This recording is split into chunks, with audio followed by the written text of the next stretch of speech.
In this video, I'm going to react to TikToks of people buried in student loan debt. The last video I did on this topic got a lot of positive feedback, so I'm doing it again. Let's get started. Graduated from college in May 2021 with $70,000 in student debt, and here's why I'm not worried about it. Let's recap. Let's figure out what the average student loan debt is. In case you didn't see the last video, the average federal student loan debt is $37,338 per borrower. Private student loan debt averages $54,921 per borrower. So $70,000 in student loan debt is above average for both of those. I have about a 3% interest rate on most of my loans, and I'm well aware of what the best repayment plans are. Is $70,000 a lot of student debt? Yeah, absolutely. And do I wish I had taken out less? Yes. But alas, 18-year-old me did not know better, and I did my best in that moment, and that's all I could have asked of myself. It's weird that people who are 18 years old can't just walk into a bank and get a business loan for even $5,000 or $10,000, but they can get student loans of hundreds of thousands of dollars without anybody batting an eye. So I'm not going to beat myself up about it, and instead I'm just going to educate myself. With around a 3% interest rate, if I paid just the minimum monthly payments for the rest of the loan term, I'd only end up paying around $10,000 more. And yes, $10,000 is a lot, but in comparison to $70,000 in student debt, $10,000 over the course of 15 years is not too bad. Don't think of it like that. Think of it in terms of what is your opportunity cost? What could you have done with that money? Could you have taken that money and earned a lot more than what you have? Absolutely. I wouldn't be so casual about being in debt like this. Even though it is only 3% and that's a wonderful interest rate, especially in today's times, I would still attack this with a vengeance. Now, I also don't pay the minimum monthly payments. I pay more so that I don't pay $10K. I'm making extra payments every month. And I'm making my payments bi-weekly instead of monthly, which is a little hack if you didn't know about it. So yeah, I have a lot of student debt, but I'm not ashamed of it, and you shouldn't be either. All right, that's good news. If she's paying extra, she's going to get out of debt relatively quickly. I love to see that. How much do you owe in student loans? I think like 125K. 225? Something like that. What is your major? Neuroscience. How long was Okay, so neuroscience, he should be on the fast track to paying that off. Let's look up what the average salary is for someone with a neuroscience degree. So the average neuroscientist salary in the state of Delaware, my home state, is $115,348 per year. That's not as much as I thought it was. I guess I was thinking it was a lot more. for you to pay that off? To be honest, I don't know, bro. It depends on the check that they're cutting once I get out of here. How much do you Well, we just figured that out. $115,000 in the state of Delaware. In Nebraska, it's $114,000. In South Carolina, it's $113,000. So it's around that range. Hey, Dr. Hawk, tell me how much student loan debt you graduated with. Good morning. Oh, thanks. I like how he was like, good morning, way to start a conversation, asking me how much debt I have. Student debt. So I had a little bit left over from college, but, you know, the bulk of it is from med school. So I think I've got a cool $280K racked up. Ooh, $280,000. Is that normal for med school? I don't know. Let's find out. So the average medical school debt, according to the Education Data Initiative, is $202,453. Whew. That I owe the government right now, so.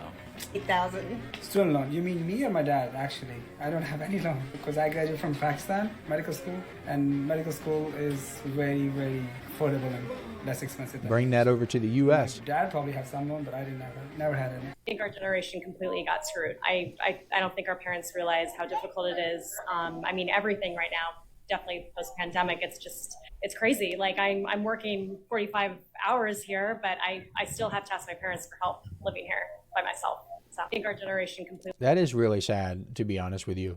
And what's even sadder is that a lot of the boomers who are watching this are going to say, it's the coffee that she's buying. She's buying $5 coffee every single day. It's like, do you realize that in the 1970s you could buy a house for like a nickel? So get out of here with that mess. States with the most student loan debt. 10, Delaware. My home state of Delaware is number 10 with the most student loan debt? Sir. 9, New York. 8, North Carolina. 7, Illinois. 6, South Carolina. 5, Florida. 4, Virginia. 3, Georgia. 2, Maryland. 1, D.C. D.C. is not a state, but okay. There are a lot of expensive schools in D.C., so I can see that. What's a mistake you learned the hard way that you can now help people to avoid? Don't get student loans. Don't do it. Just fucking wait to go to college. Or go to community college. Nobody cares. That's actually pretty true. Like, literally nobody cares if you go to community college. I actually think that's an amazing idea. Go to community college first, then go get your degree wherever you're going to go. Let's figure out how much is the average community college. According to research.com, for the 2021 to 2022 school year, public community college cost approximately $5,155 per year for in-state students and $8,835 per year for out-of-state students. That is a heck of a lot less than most universities. So yeah, go to community college. That is a great recommendation. I wholeheartedly agree. Your student loan account balance needs attention. Well, why don't you go tell that needy bitch to go talk to Joe about it then? The audacity and the unmitigated gall this country must have to straight up tell us that they can't afford to cancel our student loan debt, can't afford to give us universal health care, and can't afford to help us while inflation is inflationing. Well, so to be fair, the money has to come from someone. It comes from me, it comes from you, it comes from everyone who pays taxes. Whether it's income taxes or property taxes or sales taxes, the government is just taxing. And that is where the money comes from. So it's not necessarily free. Somebody has to pay for it. Just wanted to point that out. Yet y'all can afford to fund a genocide and at the same time with a straight face demand that we pay back these loans. If y'all don't want to help us or the ones who clearly need help, then do not expect for us to help y'all. Shoot. What's that Tupac quote? They've got money for wars but can't feed the poor. That's not changed. Today we're asking college seniors how much student debt they're in. Let's see if this is too personal. My name is Lindsay Gertner and I'm graduating with Communication Sciences and Disorders. How much student loan debt do you have? I have none. Oh, congratulations to Lindsay. 0 student loan debt. I have scholarships and I came in with almost a year done of college. Nice. So I'm graduating early and no loans. What advice would you give someone that's considering student loans? Try to not, because they just build up over time. So try to get scholarships. You can get scholarships throughout your college career. Actually, yeah, a lot of people don't know that. I did that. I got a lot of scholarships from high school, but once I got to college, I didn't stop applying for scholarships. And what's crazy is that the scholarships in college were actually easier to get because fewer people were applying for them. If there are only 5 people applying for a scholarship, I have a 20% chance of getting it, all else being equal. But if there's 100 people applying for a scholarship in high school, then I have a 1% chance of getting it, all else being equal. So yeah, apply for scholarships when you're in college. That's an amazing piece of advice. People think it's just freshman year, but keep it going. And what did you do to get your scholarship? My dad's military and then I did academic scholarship. Do you have a job offer after graduation? I'm going to Emerson College for graduate school up in Boston. Yeah. Today we're asking. Wow, that's cool. It looks like she's got it all figured out. Hey, get in where you fit in. If your dad's in the military, man, take advantage of that. Be resourceful. Do you have student loan debt? Yes, I do. Can I ask you how much student loan debt you have? 25 grand. Do you have student loan debt? Somewhat, not really. Are you comfortable sharing how much student loan debt you have? Just like 1,000. Oh, how though? $1,000? I graduated from Humber already, but majority of it I used OSAP grants and stuff. So. Do you have student loan debt?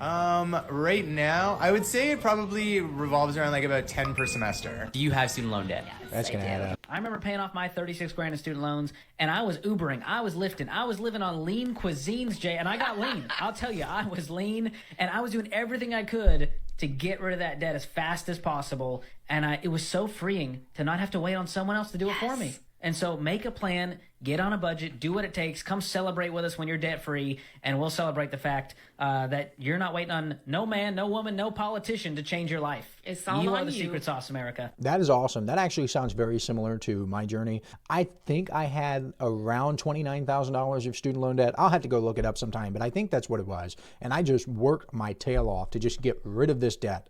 Can somebody please explain to me how it makes any sense that we get told, go to school, get good grades. Once you do that, go to college, take out a massive amount of debt. Oh, by the way, you have 0 financial education and have no idea how to handle that debt. Which is a tragedy, by the way. I think that financial education should be taught in school. Comment, I think so too, if you agree with me. College, finish college, make just enough money to pay off that student loans or those student loans for the rest of your life. Pay a ton in taxes so that most of your expenses go to taxes, and be just satisfied with your job. And then also retire when you're about 60 plus years old. It's nonsense. It's almost as if that's by design. And maybe you could do something to not have to live life that way. But what do I know? I'm just a guy on YouTube. What year are you? I'm a 4th year technically. It's weird. What are you majoring in? Art history with a minor in history. Art history? I don't think you're going to make a ton of money with that degree. Let's see. Okay, I might be wrong on this one too. According to ZipRecruiter.com, the average annual pay for an art history major in the United States is $78,628 per year. Okay, I stand corrected. You have to take out student loans to go to college? Oh, yeah. How do you plan on paying off your student debt after college? Living with my parents. Hey, no shame in that game. If you got to live with your parents, then go do that. Take that money, stack it up, and pay off that student loan debt. I applaud people who could just keep it real with themselves and say, look, I got to move back in with mom and dad. If that's what you have to do, then do it. Don't let anyone ever look down on you for making that choice. The epic student loan crisis Okay, we got Dave is not Ramsey over. again. We continue to make the stupid student loans. Everybody's talking around about how bad they are and we ought to forgive them, but we keep making them. If you really cared about America, you'd quit making these loans that are destroying America. So I agree with Dave on this one. I do think it's foolish to let an 18-year-old take on hundreds of thousands of dollars of debt when the 18-year-old doesn't really comprehend what is going on. I understand that people can be mature, and yes, they signed on the dotted line. I get that. I know that argument very well. But in the real world, practically speaking, it is a practice that really, I don't want to say it shouldn't be done, because I think that 18-year-olds need the freedom to make their own choices. And if they want to take on that amount of student loan debt, more power to them. However, I think there should at least be a little bit more education. People should sit down and say, look, do you really want to do this? Are you sure you know what you're getting into? Rather than making it seem like it's a normal, expected thing that's going to be great for them and set them up for success, because that's legitimately just not happening. How I paid off $40K in student loans in 18 months with a family on one income. The snowball method. Just like a snowball rolling down a hill, as it picks up steam, it gets bigger. It's just like your loans. Itemize your loans from lowest to largest. Focus all your financial attention on the smallest while paying the minimum or deferring the others. Once you pay that little jit off, move on to the next one and repeat. By doing this, you're more focused and less spread thin by trying to put a little something on everything. Also, as you paid off each, you get more confident along the way. You've been healed. How I paid off. So I love this, and congratulations to this guy. Round of applause for him. I love to see people getting debt paid off with this method. The snowball method was actually popularized by Dave Ramsey, and it has worked for tens of thousands of people, so I can't argue with its effectiveness. I will say, however, that is not the mathematically correct way to pay off your debt. The mathematically correct way to pay off your debt is to list them in order of highest interest rate to lowest interest rate and begin with the highest interest rate. That will save you the most money over the long term if you can stick with it. The problem is that a lot of people can't stick with it or choose not to stick with it. But if you listed the debts in order from smallest to largest, the snowball method, then they would stick with it. So you have to know that to make your choice.